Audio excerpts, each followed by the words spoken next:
thehomerecordist.com.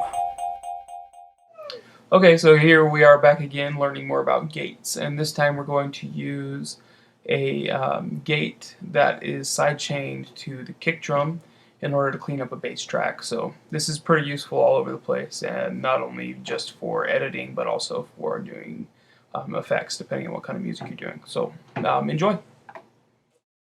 Okay, so here we have a typical situation where I have it recorded here and I've laid down a bass track, and the bass player is either playing a little bit ahead or a little bit behind, and this is a pretty like 4 on the floor beat.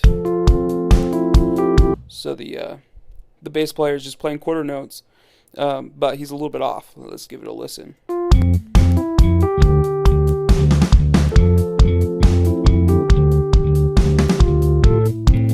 So we could go in and try to like clean it up or have the bass player play it over again,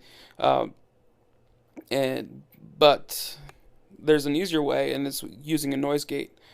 So I go into dynamics on the bass channel, and I'm going to set up a noise gate.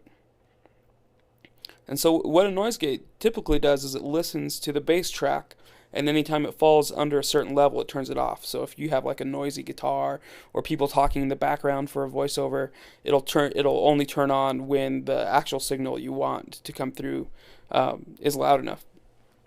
So, but in this case, we could do that, but it would never turn on because the bass track is cleanly recorded. So I'm going to go to my indie kit and I'm going to set up a bus, which I've already done. And I'm going to send it out to bus 2, and then so that's my my kick track right there.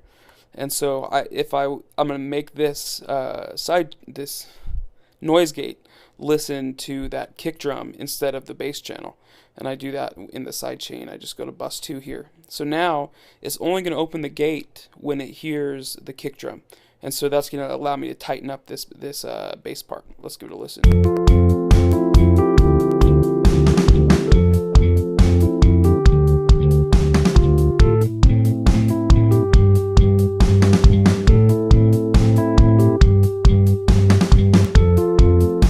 So now that it's really tight, I can turn it down quite a bit, and let's give it a listen.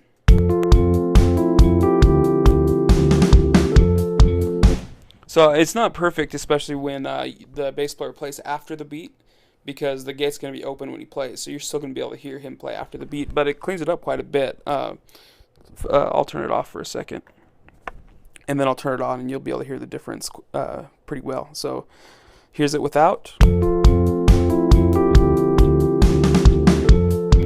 And on.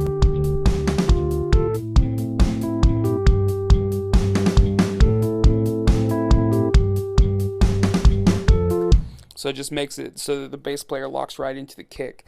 I actually use this quite a bit when I'm recording high school bands or something where they're doing something like this, where the kick and the bass are playing together, but the bassist isn't as used to tracking by themselves. They're used to playing with the drummer. And so they'll get off a lot.